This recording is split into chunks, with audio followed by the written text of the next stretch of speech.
Ito naman po balita para sa mga estudyante at mga guro, 1 linggong walang pasok. Dahil sa hagupit ng habagat ng 1 linggo, posibleng madagdagan ng 2 oras kada araw ngayon ang inyong pasok.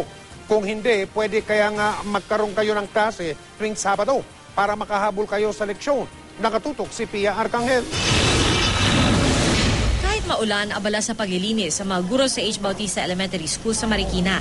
Nilisan na kasi na-evacuate ang eskwelahan kahapon matapos humupa ang baha. Kirumpuni rin ang manasirang bahagi ng eskwelahan tulad ng kanilang stage. Sabik naman sa pagbabalik eskwela ngayong araw ang karamihan sa mga estudyante ng Quezon City High School. May 1 linggo din silang di pumapasok dahil sa hagupit ng habagat. Marami-rami rin silang na-miss na aralin sa nakaraang linggo. Mari-reveal na po namin yung mga past lessons na hindi namin na tapos po magagawa na po namin yung mga hindi namin nagawa last year. Maaga po ako gumising kasi excited po ako bumalik sa school.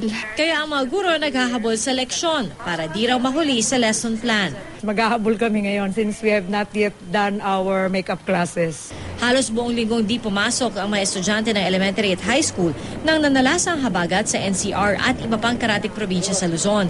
Kaya naman ang Department of Education inatasan ng mga school division superintendent na gumawa ng schedule para sa makeup class.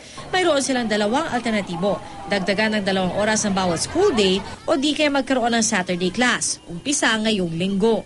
Mayroon po tayong school calendar days na 200 school calendar days.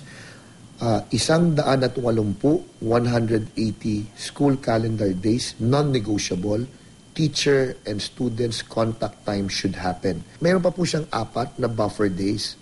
So theoretically, hindi pa po kailangan ang Saturdays. Ngunit, kinikilala po natin yung pangangailangan ng karagdagang araw sa pagtuturo dito po sa unang markahan o yung first grading period.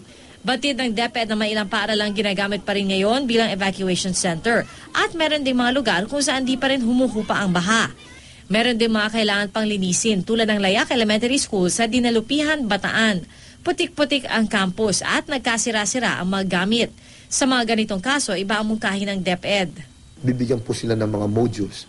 Iuwi po ito ng mga mag-aaral. Babalik po sila, ibabalik ito at imamonitor po ng ating mga guro. Hiling ng Department of Education sa mga estudyante at magulang ang kanilang kooperasyon. Tutal, para rin sa kanilang kapakanan ang pagkakaroon ng makeup classes. Pia Arcangel, Nakatutok, 24 Oras.